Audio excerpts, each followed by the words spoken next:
¿Qué tal amigos? Bienvenidos a Enfoque Canal 1, soy Hugo Zanella de Pulso Azul. En esta ocasión nuestro tema será la salud mental y nos acompaña la doctora psicoanalista Edna Vizcaíno. Hola, ¿qué Edna, ¿qué tal? tal? ¿Cómo estás? Muy bien, gracias. ¿Y tú? Sí, pues también bien. Muchas gracias por abrirnos un espacio de tu tiempo No, gracias a para ti. esta entrevista, que ya Gracias. teníamos bastante tiempo preparándola. ¿Sí? Y vamos a adentrarnos al tema, Edna, en cuanto a lo que viene siendo la salud mental. Sabemos que el psicoanálisis es una herramienta para que nos ayuda en alguna manera para llegar a un punto donde podemos ir buscando soluciones. Sí. ¿Qué me puedes hablar al respecto sobre esta herramienta del psicoanálisis? Sí, pues mira, yo estuve muchos años de mi vida buscando algún tipo de psicología, que no es realmente psicología como tal, el psicoanálisis, pero algún tipo de método que me permitiera entender más por qué pensamos del modo en que lo hacemos.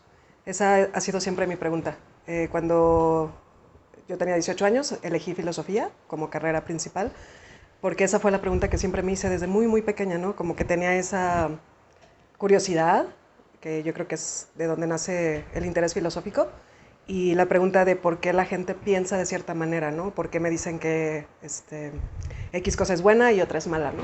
Siempre hubo esa pregunta. Y de la filosofía, que bueno, terminé la carrera en el 2005, más o menos. Después de la carrera de filosofía, tardé un par de años, pero finalmente di con el interés o con la respuesta del psicoanálisis, que vino a permitirme entender más cosas que dentro de la filosofía no había logrado comprender, ¿no? Porque a veces cuando uno estudia filosofía, pues ves por qué se piensa que dijo Aristóteles, que dijo Sócrates o los filósofos más conocidos, lo que dieron de respuesta, ¿no? O por qué existe cierto tipo de gobierno, que es gracias a Platón, ¿no? Todavía vivimos con los 7 tipos de gobiernos que Platón instauró hace Hace, 3000 años, ¿no?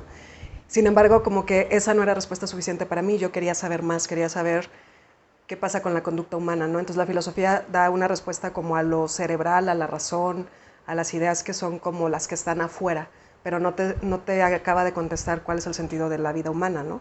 A pesar de que es filosofía. sí, Entonces el psicoanálisis, yo llegué a él en el 2010, 2011 fue cuando empecé a estudiarlo. Hice la maestría y pues finalmente con el uso del método psicoanalítico es como yo alcancé a contestar estas preguntas, ¿no? De el sentido de la vida, cómo podemos permitirnos tener otros enfoques tanto en lo mental como en nuestra forma de vivir en el cuerpo, porque el tema del cuerpo es muy importante dentro del psicoanálisis, y sobre todo lo que es consciente e inconsciente. La filosofía no toma en cuenta el inconsciente y es parte súper importante.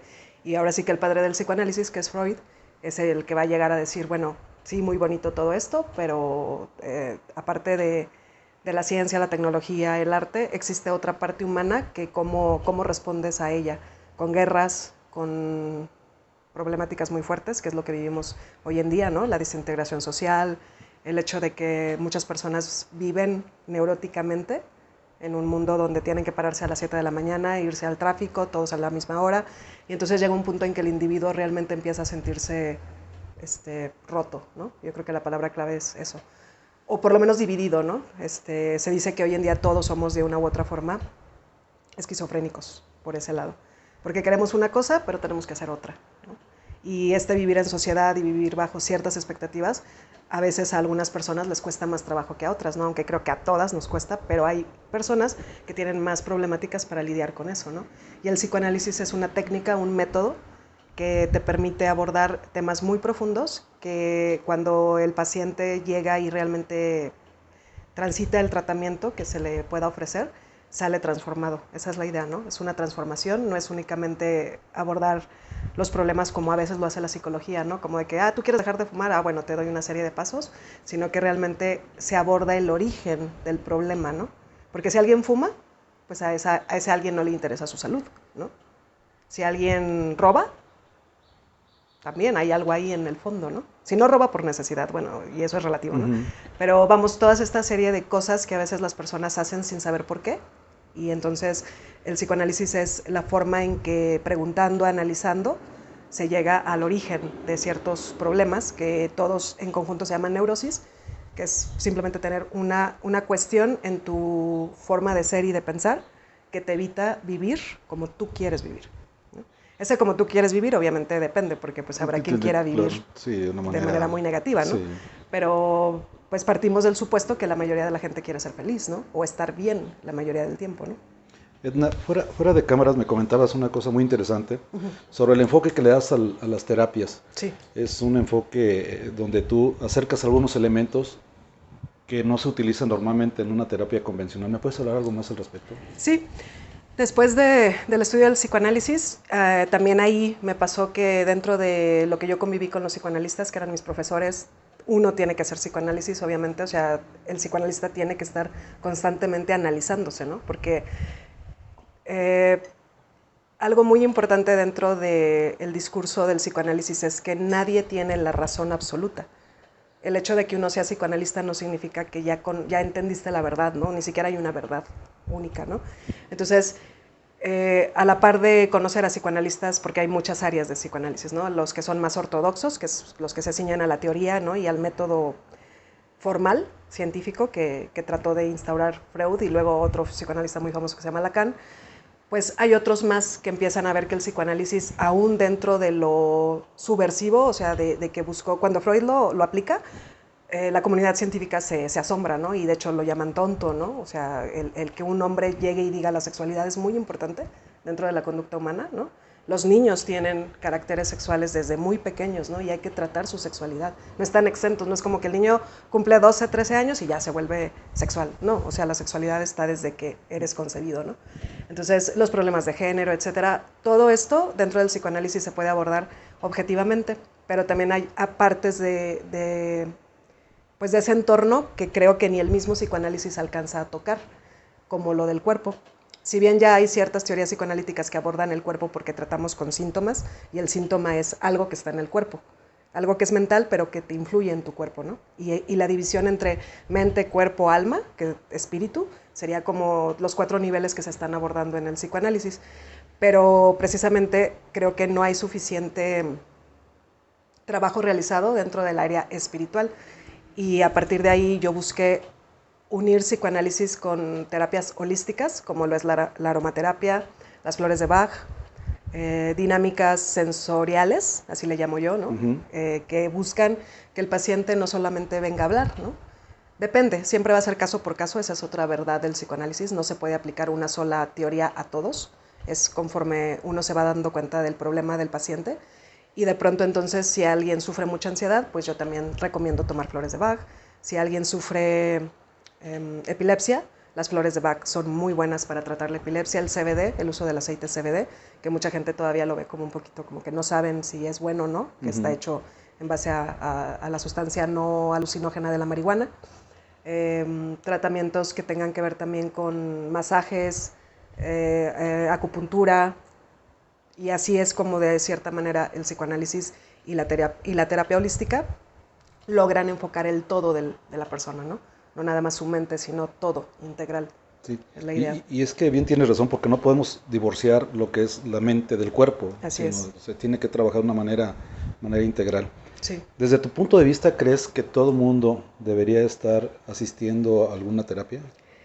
Es muy buena pregunta. Yo me encuentro muy frecuentemente con personas que cuando les platico algo, su reacción inicial es, no, yo no necesito eso. ¿Para qué? No, o sea, yo puedo sola. Y creo que la mayoría nos decimos eso, ¿no? Creo que está la parte del ego, por ejemplo, el ego, que todos tenemos un ego, un narcisismo. A muchas personas los criaron para decir, no me pasa nada, ¿no? Yo puedo solo, no puedo llorar o no debo llorar, ¿no? Justamente ayer tenía un paciente que llega después, ya tiene 34 años y tiene un problema muy, muy fuerte. Lo estoy atendiendo vía videollamada, él está en Carolina del Norte. Y bueno, su problema es fuertísimo, es un caso que a mí me interesa mucho tratar porque yo también investigo, ¿no? Y hago, escribo sobre los casos, ¿no? Igual que Freud, y esa es una parte importante. Recopilo la información para a partir de ahí proponer algo nuevo, porque no nada más quiero practicarlo, quiero crear algo a partir de ello, ¿no?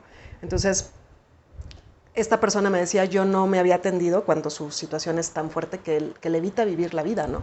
Él no puede estar tiene agorafobia, no puede estar en espacios abiertos.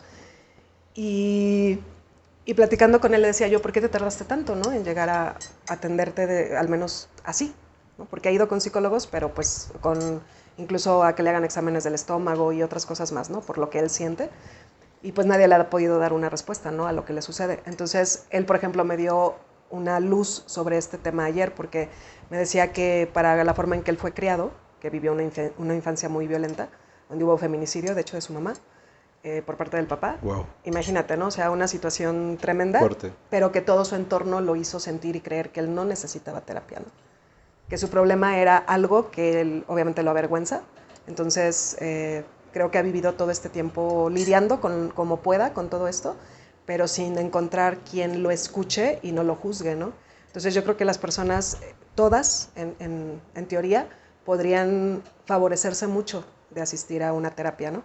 Pero la terapia correcta, porque yo soy prueba de que me tocó a lo largo de mi vida, creo que desde los 14, 15, por situaciones también de que mi madre estuvo enferma siempre, de una enfermedad crónica, pues por ese motivo yo también asistí a terapia desde muy, muy joven, ¿no? Porque me era difícil lidiar con esa situación en casa. Y pasé por todos los psicólogos que te puedas imaginar, ¿no? O sea, no todo psicólogo, no todo tratamiento, ni todo psicoanálisis es ideal, ¿no? Entonces a veces hay que buscar la persona correcta y llegar con alguien que sí haga clic contigo, ¿no? Entonces creo que todos necesitan ser escuchados y tratados a nivel de lo que es la salud mental y corporal, pero a veces sucede eso, ¿no? Que hay muchos prejuicios o hay malas experiencias porque llegan con alguien que no los puede ayudar, ¿no? De la manera en que ellos necesitan. Edna, ¿en qué momento consideras tú que una persona tiene que asistir a una terapia? ¿Cuál pudiera ser el síntoma donde se puede decir, ya necesito estar bajo el tratamiento de una sesión de psicoterapia? Creo que depende nuevamente, ¿no? Del sentir de cada persona, porque hay personas que aguantan mucho, pero ese aguante es lo que muchas veces los lleva a la crisis, ¿no? Entonces, básicamente la gente llega cuando tiene una crisis que no puede manejar, ¿no? Ojalá llegaran antes, porque realmente esperarte a que es como decir tienes una herida, ¿no? Y no te está cicatrizando bien, o te sale pus. ¿Eso te infecta? Ajá, o sea, te vas a esperar hasta que te tengan que cortar la mano, o sea, por decir algo así, ¿no? O sea, entonces, básicamente creo que la persona que se siente conflictuada y que los conflictos que tenga no los puede sobrellevar y le están afectando en su vida diaria En de su forma, relación. en sus relaciones, siempre hay afectación en las relaciones, eso es lo primero que se nota, ¿no? De por sí, todas las relaciones sociales son muy neuróticas. Creo que eso vale la pena explicarlo. Dentro del psicoanálisis se considera que vivimos todo el tiempo bajo las expectativas del padre y de la madre, para empezar, ¿no? Entonces, el hecho de que una persona de pronto se dé cuenta que tiene problemas con la autoridad, con el jefe, con cualquier persona que le represente a alguien que le ponga normas, pues se va a dar cuenta que eso es un síntoma. Lo difícil es que a veces las personas no piensan por qué me está pasando esto, ¿no? Pero si una persona constantemente se pelea con el jefe o con aquel que tenga un poco de poder sobre él o sobre ella, ahí hay un síntoma muy claro, ¿no? Entonces no tiene que esperar a que le dé el brote y se pelee con el jefe a gritos y entonces lo corran, ¿no? Quizás si la persona se da cuenta que hay una serie de cosas que le están pasando y que no puede controlar o no sabe por qué termina siempre repitiendo ciertos patrones, ahí es un buen momento para asistir a terapia, ¿no? Para buscar, ¿no? No es normal. Nada es normal, a final de cuentas, también dentro del psicoanálisis hay que aclarar eso, pero normal significaría lo que necesitas hacer para ser funcional en la sociedad en la que vives. Porque no va a vivir igual una persona que está en el cerro, o en la montaña, o en una comunidad rural, no necesita lo mismo que una persona que viva en Nueva York, ¿no? Entonces, el ambiente, el contexto, el grado académico, la preparación, si estás casado, soltero, el tipo de cosas que te gustan hacer, todo el contexto de la persona también se tiene que analizar, ¿no? Pero básicamente sí, creo que si lo que le pase a la persona lo está haciendo sentir que la vida no es suficientemente buena, así como la vive, es un muy buen momento para que considere buscar Buscar una terapia que un le apoyo sea cuando útil. disminuya la calidad de vida. Así es. Y Y uno de de, sí mismo, ¿no? Porque ajá, una cosa es la calidad de vida, perdón, sí. y otra cuestión es también cómo te sientes contigo mismo. Hay mucha gente que es súper exitosa y ¿por qué se suicidan? ¿No? Las estrellas de rock, algunos actores, actrices, políticos. Ay, es que pues era una persona súper buena, ¿no? O súper exitosa a nivel social, ¿no? y finalmente se suicidan, ¿no? Y nadie entiende por qué. Sí. Entonces, a lo mejor la vida parece que está bien, pero la persona no se siente contento con eso que ha logrado, ¿no? Aún parezca que es muy bueno. También eso es muy necesario, que la persona sea sincera consigo misma y pueda decidir venir, aunque a lo mejor incluso el entorno familiar no lo apoye, ¿no? Eso también es muy importante. Edna, ¿tú crees que la felicidad es un termómetro para decir si una persona tiene salud mental? ¿El grado de felicidad está determinado a la salud mental? Yo creo que más que felicidad sería bienestar. Ahora se usa mucho esa palabra, bienestar, porque la felicidad son momentos. Subjetivo además. Y es muy subjetivo, claro. Nadie puede ser completamente feliz, no en esta sociedad, creo yo, ¿no? Tal vez tampoco viviendo completamente en un mundo ideal, en una utopía, tampoco creo que la felicidad total se alcance, ¿no? Puedes llegar a un grado de satisfacción y bienestar de que en donde sientas que tu vida tiene sentido, significado, que lo que tú hagas con tu vida y con la gente que ames sea suficientemente bueno para que te sientas en paz. Y creo que sobre todo en ciertas edades cambia, ¿no?, el concepto de bienestar, porque no es lo mismo un bienestar para un adolescente que el bienestar para alguien de 50 Claro. años, ¿no? Entonces va a depender mucho, pero sí creo que más que felicidad es sentirse lo suficientemente pleno Pleno, plenitud es con lo que estés viviendo en ese sí, momento y con quien tú seas. la búsqueda de la plenitud. Así es. Yo soy uno de tus tantos seguidores en las redes sociales Ay, gracias. y en algún momento dentro del material que tú has compartido Sí, has hablado del psicoanálisis profundo. sí. Sí, ¿cómo funciona esto? Ok. Digamos que en el psicoanálisis hay como varias etapas. Entonces, mucha gente se queja de hecho de que es una forma de abordar lo psicológico que dura mucho tiempo, ¿no? La pregunta, ¿cuánto me voy a tardar en solucionar esto? Entonces, ¿cuánto tiempo lo has vivido? ¿30 años? ¿35 años? Pues Tal imagínate vez es otro tanto, ¿no? cuánto tiempo te va a tomar realmente cambiarlo, ¿no? Porque ese es el punto. El psicoanálisis profundo significa que vas a ir al origen, es como si estuviéramos buscando el núcleo de una célula, ¿no? Si tú eres una célula, y pues quien ha visto una célula por dentro tiene una complejidad enorme, entonces hay que ir al centro de la célula y encontrar qué cosas hicieron que la persona tuviera ciertas tendencias, ¿no? Si una persona es súper enojona, súper agresiva, de las que por cualquier cosa ya están gritando, va a haber que quitar muchas capas para llegar al por qué. Muchas veces el enojo es el reverso de la tristeza. La gente que se enoja de esa forma muchas veces está evadiendo sentirse triste. Entonces el psicoanálisis profundo, a diferencia de las terapias más tipo conductuales, lo que busca es llevarte lentamente, porque no puede ser rápido si no es violento, para el sujeto es muy violento, llegar a entender ciertas cosas de sí mismo que a veces, incluso hay momentos en que uno como psicoanalista tiene que saber si es bueno o no es bueno llevar al paciente ahí. Aunque uno ya tenga como una idea de cuál es la causa de un alcoholismo, por ejemplo, o de una drogadicción, hay que ver si es positivo o no para el paciente el darse cuenta de que viene de un evento infantil donde a lo mejor fue abusado o a lo mejor hubo una cierta violencia del padre hacia él, aunque no sea sexual, etcétera, etcétera, ¿no? Entonces, en el psicoanálisis profundo buscamos el origen, el núcleo de las cosas para poder cambiar. Es como si te operara, por decirlo así, por eso se llama psicoanálisis, ¿no? Es como una operación donde se te va a quitar con muchas sesiones. Y es relativo, ¿no? O sea, al decir muchas sesiones me refiero con mucho trabajo, ¿no? Con mucho trabajo de ambos, porque el paciente tiene que hacer un gran trabajo, si no, no funciona, ¿no? Entonces es como una pequeña operación quirúrgica, pero en este caso emocional, mental emocional, en donde el paciente se va a liberar de cargas que a lo mejor tiene desde los 5 o 6 años, ¿no?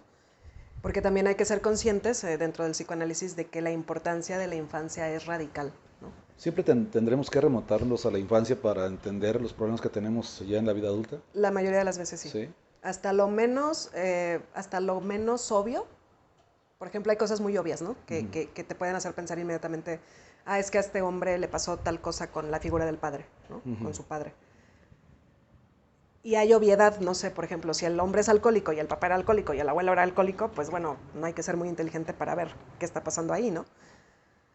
Pero si de pronto el hombre es incapaz de gastar en su mujer, no quiere, tiene dinero, pero no puede gastar dinero en su mujer, ahí qué está pasando, ¿no? Uno podría pensar, ¿es necesario ir a ver cómo era la relación del hombre con su mamá?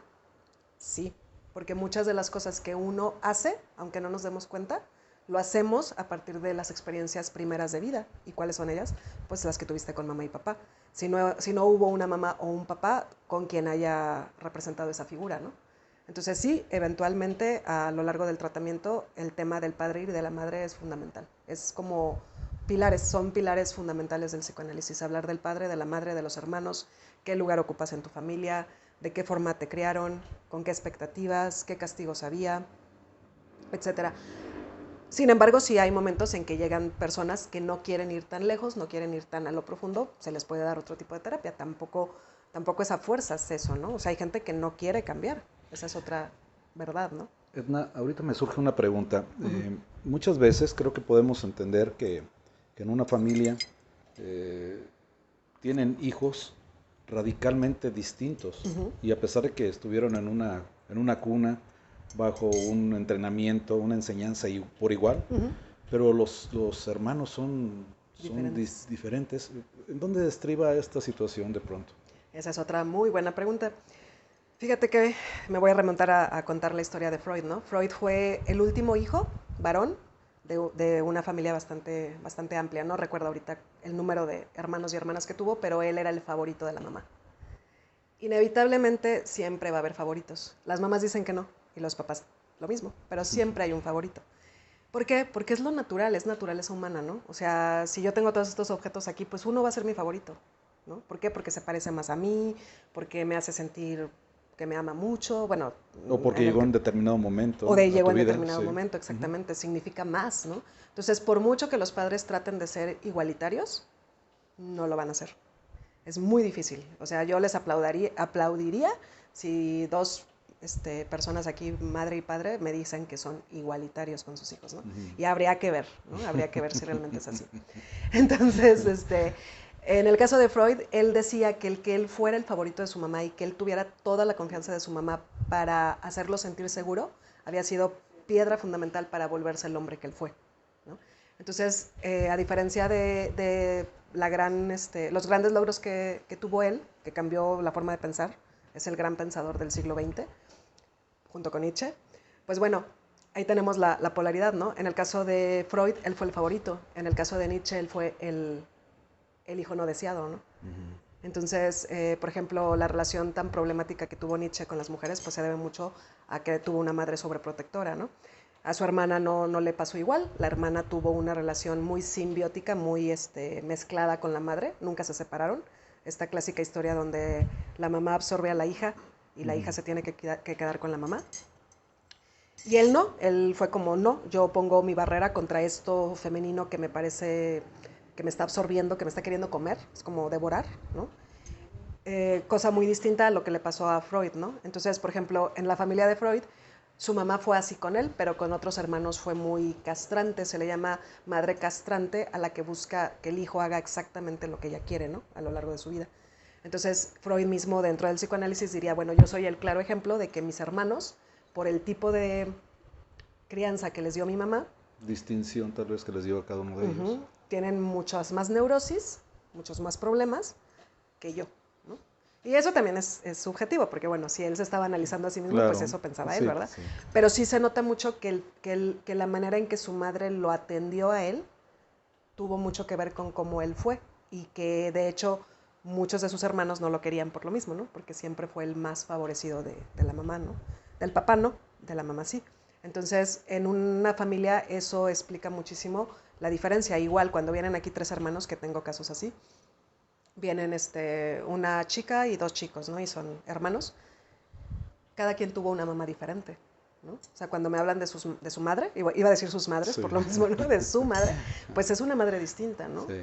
Y un padre ausente o un padre que se fue, como en esa historia de voy por los cigarros y nunca vuelvo, pues también los afectó de una manera muy diferente, sí, ¿no? A la mujer y a los hombres, ¿no? Sí. Entonces, por eso es que cada persona es un mundo, ¿no? Es como decir, cada cabeza es un mundo, o sea, a cada persona le afecta distinto que la mamá de una nalgada, ¿no? Sí. O que te diga, ay, otra vez tiraste tal cosa, sí, ¿no? O sea, sí. A cada uno le va a afectar distinto, y por eso cada hermano, cada hermana dentro de una familia pueden ser personalidades distintos, muy diferentes. Sabes que me resulta muy interesante la manera como estás enfocando las terapias, y quiero pedirte un favor. Si me puedes ir agendando la primera cita para iniciar mi terapia contigo. Oye, súper bien, estaría muy bien. Sí, claro que sí. Sí. Edna, pues muchas gracias, gracias No, por gracias a ese ti. tiempo. Quisiera hacer un compromiso contigo de tener nuevamente una entrevista. Ok, claro. Creo que hay mucho material, muchas cosas que seguir platicando y creo que a nuestro público, a la gente que nos ve y nos escucha, va a estar interesado en algún otro tema. Puedes dar tus datos, redes sociales para que la gente te siga, te busque o te Sí, pida algún apoyo. sí, claro que sí. Bueno, aquí la dirección del consultorio es calle Centroamérica, 2364 en Colonia La Hacienda, que queda justamente casi sobre Reforma, atrás de la Caja Libertad.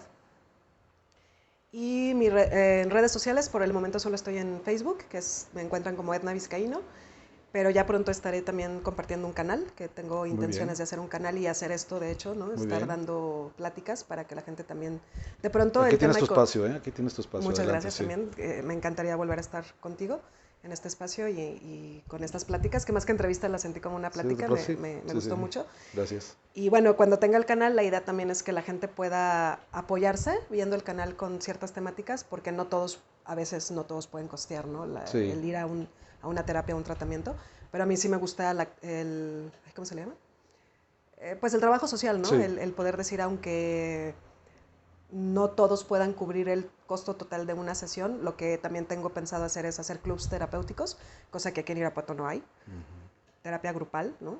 Pero manejarla desde el psicoanálisis, ¿no? Que es muy diferente a lo que normalmente encuentran como terapia grupal en otras instituciones, ¿no? O lugares. Y bueno, ya más adelante te Sí, paso el canal, pero bueno, por ahora podrían encontrar la información pertinente en mi canal, en Facebook, perdón, en mi en página de Facebook, sí, Facebook. que te encuentran como. Como el personal es Adna Vizcaíno y el de salud mental es Ande Therapy. Ande Therapy, si quieres luego te paso Mm, bien el link muy bien. para ¿Algún que lo puedas teléfono? compartir. El teléfono es 462-157-1031. ¿Algo más que quisieras compartir con nuestro público, Edna? Pues más que nada que se animen a encargarse a tiempo, porque también es muy importante esa parte, ¿no? Que traten de encargarse a tiempo de aquello que les haga sentir tristes, enojados, fastidiados. Creo que hoy en día, después de la pandemia, que es un tema que también me gustaría A tocar un explorarlo. poquito, Ujú. después de la pandemia estamos viviendo cosas muy fuertes, ¿no? Temas de los chicos que estaban en sexto de primaria, ¿no? Y que se pasaron 2 años sin ir a la escuela Sí. en forma física, ¿no? Hay una gran omisión educativa, una gran omisión de qué está pasando con la psicología y con la mente, ¿no? De estos niños, de los adolescentes y obviamente también de los adultos, porque como adultos nos tocó tener que apoyar a los jóvenes y a los niños cuando nosotros no sabíamos qué hacer con nosotros mismos, ¿no? Ujú. Ante la idea de todo lo que cambió la pandemia, ¿no? Entonces, creo que es muy importante que cada persona sea consciente de que no es falta de inteligencia ni valor el decir necesito ayuda, ¿no? Ya no puedo con esto. Hay muchísima gente que ve el alcoholismo como algo normal y que critican el que otras gentes usen el CBD, cuando yo digo el alcoholismo es el peor mal que hay en la actualidad, ¿no? Porque está permitido, ¿no? Y se vive de una forma en que la gente pasa de lunes a viernes aguantando el trabajo, aguantando su vida diaria, y lo único que se les ocurre que quieren hacer el viernes a las 7 de la noche es tomar, y se la pasan tomando sábado, el viernes, el sábado, y el domingo se la curan, ¿no? Y otra vez, ¿no? Empieza el ciclo. Ujú. Entonces, creo que hay mucha gente que si fuera más sincera consigo misma, tendría que decir, si sigo por este camino, en un futuro, en 10, 15 años que me espera una cirrosis, ¿no? Sí. ¿Qué más pasa con el alcoholismo? Un delirio tremens, Sí, ¿no? O sí, hay acabar incluso en anemia. anemia, Sí. acabar en la ruina, ¿no? Entonces, ¿por qué no a tiempo preguntarte por qué tomo tanto, ¿no? O Ujú. por qué fumo tanto, porque a lo mejor valga la pena decir que pues hay cosas que se pueden considerar placeres Ujú. y que está bien un cigarro, una cubita de vez en cuando, una cerveza, pero no que se vuelva tu estilo de vida, ¿no? Porque Ujú. si ya es tu estilo de vida, ahí ya hay un problema, ¿no? Igual la persona que es muy neurótica y que todo el tiempo está enojado y que llega a la casa y no le pueden ni hablar los hijos, Ujú. pues ¿qué te está pasando, no? Por qué eres así, no? Sí. Y tener la valentía, porque eso es un acto valiente, decir, esto que me está pasando no sé qué representa o qué me quiere decir, pero es obvio que no me está permitiendo vivir mi vida como yo quiero o como yo querría, ¿no? Porque también hay gente que se acostumbra a estar Sí, mal, ¿no? sí, sí. Y que en ese momento busquen ayuda, ¿no? Sea psicoanálisis, sea otro tipo de terapia, pero que busquen un lugar donde puedan ser escuchados y tratados, porque si no, se hace a tiempo, si hay consecuencias graves, que muchas veces lo peor es que afectan a los E hijos, incluso irreversibles. irreversibles, y que muchas veces repetimos patrones. Y yo creo que lo ideal, mucha gente que viene aquí, me encanta cuando dicen, no quiero repetir lo mismo, no quiero pasarle a mi hijo, a mi hija, mi misma problemática y que él tenga que lidiar con lo de 3 generaciones, ¿no? Sí. Entonces, encargarse de uno mismo, hacerse cargo de uno mismo, creo que es la parte fundamental de una vida buena, ¿no? Hacerte cargo de ti y de saber cómo lo que tú hagas influye a la gente que amas y también a la que no amas. Entonces, que puedas tener una vida que tú te sientas cómodo y a la vez la gente que esté a tu alrededor aprenda o por lo menos obtenga algo bueno, ¿no? A partir de lo que tú hagas. Muy bien. Pues quiero terminar esta entrevista, Edna, parafraseando lo que acabas de decir, que me gustó mucho, es ser sincero con uno mismo. Sí. De ahí parte muchas cosas. Ahí está el centro. Edna, muchas gracias por gracias a ti. habernos recibido aquí en tu consultorio. Ya hicimos el compromiso de una siguiente entrevista. Okay. Y bueno, pues ya tenemos esto. Muchas gracias, amigos, por habernos acompañado en esta entrevista con la doctora psicoanalista Edna Vizcaíno. Los esperamos en las siguientes. Por favor, manden sus comentarios al 462-255-0101. Soy Hugo Zanella y nos veremos la próxima. Gracias a producción que nos estuvo apoyando, Carlos Blanca, y a toda la gente que nos está apoyando aquí tras cámaras. Muchas gracias. Nos vemos la siguiente.